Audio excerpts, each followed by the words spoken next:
तो hello guys, welcome back to another video of my channel. So guys, अब सितंबर भी बस जाने वाली है। मिड सितंबर आ चुका है। अक्टूबर, नवंबर, दिसंबर, just 3 months to go for what, for your December examination.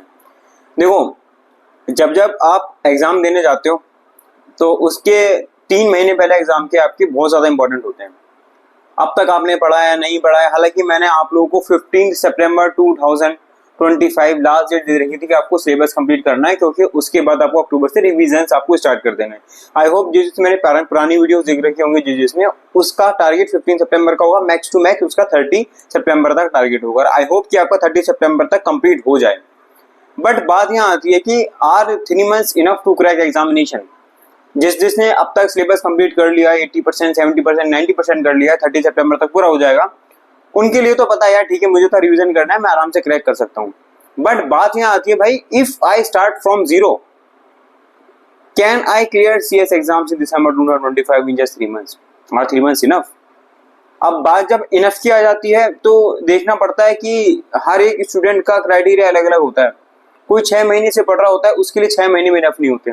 कोई अभी स्टार्ट करेगा, उसके लिए 3 महीने इनफ है नहीं है। क्या हम एक सही डायरेक्शन से, क्या हम सही एक मेंटरशिप लेके, क्या हम सही गाइडेंस लेके क्रैक कर सकते हैं एग्जामिनेशन? तो आइए बात करते हैं इसी वीडियो में। इसका आपको आंसर मैं देना चाहूंगा इसी वीडियो में। तो प्लीज सब्सक्राइब कर देना चैनल को, लाइक कर देना, वीडियो को शेयर कर देना उन दोस्तों में जो दिसंबर का एग्जाम देने वाले हैं, बहुत ज्यादा कंफ्यूज है अपने दिसंबर को लेकर। तो सबसे पहली बात आती है, 3 महीने आपके बचे हैं। आपके पास सितंबर आ चुका है, सितंबर में आपको एग्जाम फॉर्म भरने हैं। तो I hope you are clear कि आपको कौन सा ग्रुप देना है, ग्रुप 1 और ग्रुप 2 या both group. And please if you are starting from zero, then मेरा सजेशन ये है कि सिर्फ एक ग्रुप के लिए जाओ। अगर आपने कोई सा ग्रुप कभी पढ़ा ही नहीं है, पहला अटेम्प्ट है, कहीं ना कहीं कोई ना कोई सिचुएशन ऐसी आ गई थी, फैमिली कंडीशन ऐसी हो गई थी कि हम पढ़ ही नहीं पाए थे, लेकिन अब हमें पढ़ना है, हमें जीरो से स्टार्ट करना है, तो क्या हम 3 महीने में क्लियर कर सकते हैं? Answer is yes. अब क्या तरीका है, लेकिन आंसर यस तब होगा, उसकी कंडीशन आपको फुल करनी पड़ेगी। कंडीशन क्या क्या रहेगी कि आपके माइंड में सिर्फ एक आपका मिशन होना चाहिए, दिसंबर 2025। अब आप बीच में चाह रहे हो कि मैं दोस्ती यारी भी निभा लूं, मैं रिलेशनशिप भी निभा लूं, मैं फैमिली फंक्शन भी अटेंड कर लूं, मैं अपना 1-2-4 दिन का गैप भी मार लूं, कंसिस्टेंसी भी ना रहूं, डिसिप्लिन भी ना रहूं एग्जाम को लेकर, पढ़ाई को लेकर, तो दिसंबर 25 3 मंथ आपके लिए इनफ नहीं है बिल्कुल भी।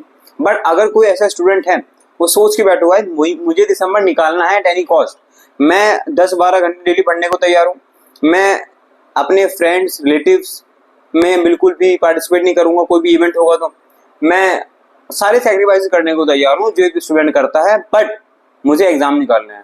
क्या मेरे लिए 3 महीने इनफ होंगे? Yes, you can clear with the flying colours.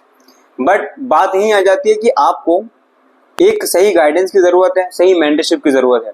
And if you are searching for mentorship और आपको पता है कि यार मुझे ना 3 महीने प्लान पूरा चाहिए कि मैं किस तरीके से कैसे पढ़ सकता हूँ, कौन सा सब्जेक्ट कैसे करना है, एंड अगर आप चाहते हो कि मैं आपको पर्सनलाइज गाइडेंस दूं, 1-to-1 मेंटरशिप आप मुझसे लेना चाहते हैं, मेरी टीम से लेना चाहते हैं, तो आप डिस्क्रिप्शन में नंबर गिवन है, वहां पर मुझे कांटेक्ट कर सकते हैं। व्हाट्सएप पे आप मुझे मैसेज कर सकते हैं। बस आपको मैसेज ये करना है, I am interested in your mentorship. वहां पर आपको पूरा का पूरा प्लान बता दिया जाएगा। आप 10 मिनट बात करना चाहे, 15 मिनट करना चाहते हैं, जो भी आपका रिक्वायरमेंट है उस हिसाब से मेंटरशिप ले सकते हैं। 1-to-1 मेंटरशिप रहेगी सिर्फ आपके हिसाब से। कोई जॉब वाले हैं, कोई स्टूडेंट है, कोई फुल टाइम स्टडी करना चाहता है, कोई अभी स्टार्ट करना चाहता है, कोई ट्रेनिंग के साथ है, तो डिपेंड करता है आपका क्राइटेरिया क्या है, आपके रिक्वायरमेंट क्या है, उस हिसाब से आपको प्लान बताया जाएगा, उस हिसाब की स्ट्रेटजीज रहती है। अब बताती है भाई 3 महीने मान लो मैंने सोच लिया है कि मुझे करना ही करना है, अब मेरे पास क्या तरीका है, क्या मेरे पास स्ट्रेटजीज होनी चाहिए जिससे मैं दिसंबर एग्जाम क्लियर कर सकूं? पहला पॉइंट, माइंडसेट आपका होना चाहिए कि मुझे दिसंबर में एग्जाम क्लियर करना है। उसके लिए आपको क्या करना है, ग्रुप 1 दे रहे हो, ग्रुप 2 दे रहे हो, उसको सबसे पहले ओवरव्यू देखना पड़ेगा कि आपके सब्जेक्ट कितने हैं, आपको कौन से पार्ट पे कितने मार्क्स कैरी करता है। यहाँ पे आपको प्रायोरिटी से पहले चलना पड़ेगा। अब आप ऐसे नहीं कर सकते आप 1, 2, 3 ऐसा पेज पलट रहे हो, नहीं, आपको ऐसे सीक्वेंस में नहीं चलना है। आपको यहाँ पे देखना पड़ेगा कौन सा प्रायोरिटी चैप्टर्स है, कौन सा ABC एनालिसिस करना पड़ेगा तभी। अब ABC एनालिसिस क्या मतलब है, जो हम लास्ट में करते हैं क्या इंपॉर्टेंट नहीं है? नहीं, ऐसा बिल्कुल भी नहीं है।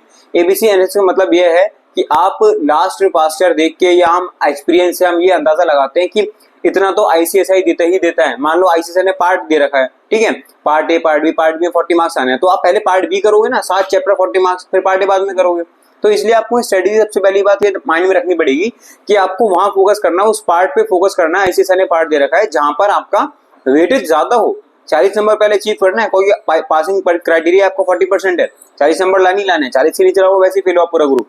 तो आपको क्या करना है, 40% हर सब्जेक्ट में टारगेट करने हैं। उसके लिए आईसीएसई आपको पार्ट दे चुका है, तो आपको पार्ट्स पे फोकस करना है जहां पे 40 मार्क्स है, आपकी वेटेज ज्यादा है, नंबर ऑफ चैप्टर कम है। जैसे कि 7 चैप्टर है, 40 नंबर है, तो आपको वहां फोकस करना है। ठीक है, ऐसे मतलब स्टार्ट कर देना भाई, सब्जेक्ट स्टार्ट कर दिया 1 2 3 4, ऐसा नहीं करना है आपको। ठीक है, अब बात आती है भाई, ठीक है हमें पहले 40% टारगेट करना है, उसके बाद करेंगे हम एग्जामिशन के लिए टारगेट। अब देखो बच्चों की सबसे बड़ी दिक्कत क्या आती है कि भाई एग्जामिशन में नहीं बन पाता, एग्रीगेट नहीं बन पाता, जिसकी वजह से अब एग्रीगेट बनाने का दिक्कत क्या है, एग्रीगेट क्यों नहीं बन पाता, क्योंकि आप हर सब्जेक्ट में 40 45 50 लाते हो, फेल हो जाते हो 8-10 नंबर से। अब उस 8-10 नंबर को कैसे बढ़ाना है, तो आपको हर एक ग्रुप में एटलीस्ट 1 से 2 सब्जेक्ट टारगेट करना है जहां आप एग्जामिशन ना पाओ। 60 से ज्यादा नंबर आपको एक सब्जेक्ट में टारगेट करना है। सीएस प्रोफेशनल की बात करूं, आप सीआरबीआई में टारगेट कर सकते हो, एसएमसीएफ में टारगेट कर सकते हो, ईएसजी में टारगेट कर सकते हो, सीएमएडीडी में टारगेट कर सकते हो एग्जामिशन के लिए। 60 नंबर आपको चाहिए ही चाहिए। ठीक है, इज दैट क्लियर। अब हम कंपनी लॉ में ला सकते हैं, एसबीसी में ला सकते हैं जो कि एसबीआई हो गया, ईसीआईपीएल में ला सकते हैं। ठीक है, सीएफएम टैक्स में तो मैं सोच नहीं सकता बहुत स्टूडेंट के पास ही हो जाए। तो आपको सब्जेक्ट टारगेट करने पड़ेंगे किसमें आपको एग्जामिशन चाहिए, तभी आप जाके एग्रीड बना सकते हैं। 2 पॉइंट क्लियर, 40% पहले फोकस करना है एंड देन उसके बाद 60% फोकस करना है। अब बात आती है भाई, हम ना साथ के रिवीजन भी करते रहे या फिर हमें लास्ट में पहले हम सिलेबस कंप्लीट करते हैं फिर रिवीजन करते हैं। तो मेरा ये रहता है कि पहले ना एक बार सिलेबस कंप्लीट कर लो, आप उसके बाद रिवीजन आप करते रहना। और जब आप सिलेबस कंप्लीट करने पे फोकस करते हो तो ऐसा रहता है जब आपका सिलेबस कंप्लीट हो गया ना, आपको बस माइंड में रहेगा कि मुझे रिवीजन करना है। अब मान लो सिलेबस भी कंप्लीशन चला, आपका रिवीजन, आप दिन में 10 घंटे पढ़ रहे हो, 5 घंटे रिवीजन दे रहे हो, 5 घंटे आप स्टडी कर रहे हो, 5 घंटे सिलेबस कंप्लीट कर रहे हो। मान लो ठीक है रिवीजन करते भी जा रहे हो, आप रिवीजन आप कितने का कर लोगे, आप मान लो 1-2 महीना आपका हो गया, आपका सिलेबस भी 40% कंप्लीट है, आपका रिवीजन भी आपका 20-30% हुआ है। तो आपको मेरा क्या रहता है कि आप पहले सिलेबस कंप्लीट कर लो, उसके बाद रिवीजन कर लो। हाँ, आप वीकेंड दे सकते हो, सैटरडे संडे में रिवीजन करो, इतना कर सकते हो। आप ऐसे नहीं कर सकते डेली बेसिस पे, अगर मैं 10 घंटे पढ़ रहा हूँ 50% पढ़ूंगा, 50% उसी को रिवाइज करूंगा, तो आप ऐसे आगे नहीं बढ़ पाओगे। ठीक है, यहाँ पे आपको क्या ध्यान में रखना, वक्त कम है आपके पास, लेकिन आपको यहाँ पे टारगेट अचीव भी करना है, तो इस हिसाब से आपको मैनेज करना पड़ेगा। ठीक है, अब देखो आपको ये माइंड में भी रखना पड़ेगा कि आपको स्टडी प्लान भी चाहिए होता है। तो स्टडी प्लान आपको क्या करना है, सितंबर के लिए अलग करना है। देखो 15 दिन आपके सितंबर के बचे हैं, आपको 15 दिन में max to max syllabus complete कर देना है, 40% कंप्लीट कर देना है। ठीक है, जो आपका सब्जेक्ट आपका इंटरेस्ट है, सुबह उठ के पढ़ो। और सबसे पहले ये माइंड में रखो कि आप मॉर्निंग स्टूडेंट हो या नाइट स्टूडेंट हो। नाइट स्टूडेंट होते हो तो आप नाइट में 6 से घंटा आराम से पढ़ सकते हो, आप 6-8 घंटा। मैं तो 10 से सुबह 6 बजे तक पढ़ता था, तो आराम से मेरा 6-8 घंटा हो जाता था, बीच में 1 आध घंटे का गैप लेके। तो मैं नाइट स्टूडेंट था, तो मैं इस तरीके से पढ़ता था। बाकी यार अभी ना आप फोकस करो कि आपका सिलेबस कंप्लीट हो जाए एंड एटलीस्ट जो प्रायोरिटी वाले हैं वो चैप्टर तो कंप्लीट हो जाए।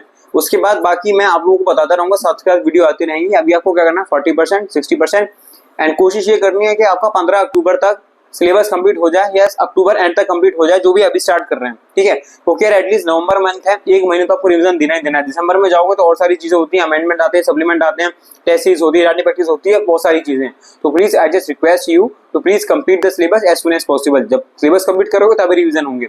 अगर आपने मान लो पूरा सिलेबस कंप्लीट कर लिया ना, आप रिवीजन करके नहीं जा रहे हो तो दिक्कत है, आप बिल्कुल ब्लैंक हो जाओगे एग्जाम में। इस वजह से बोलो revision is the key. Revision आपको पकड़ने ही पकड़ने, एटलीस्ट 3 रिवीजन करना है। तो अभी आपको कैसा करना है कि सिलेबस टाइम पे कंप्लीट करना है। अगर आपको कोई भी ऐसी दिक्कत परेशानी है तो आप मुझे पर्सनली डीएम कर सकते हैं व्हाट्सएप पे, मैंने आपको बताया, मेंटरशिप ले सकते हैं, कमेंट सेक्शन में बता सकते हैं अगर आपको कोई भी दिक्कत परेशानी है आपके एग्जाम को लेके, स्टडीज को लेके। बाकी और वीडियोस में आपके लिए लाता रहूंगा, सब्जेक्ट वाइज स्टडीज आपको मैं लाने वाला हूँ बहुत जल्द। और आपको अगर चाहिए कि भाई मुझे सब्जेक्ट की पहले चाहिए, तो आप कमेंट कर दो, जो आप कमेंट करोगे उसकी पहले मैं ले आऊंगा वीडियो। ठीक है, बाकी मैं अपने हिसाब से लाऊंगा। So guys, if you like the video, hit the like button, subscribe the channel, and last, where will guys share as much as you can with the next event. Otherwise, see you later. All the best for the examination.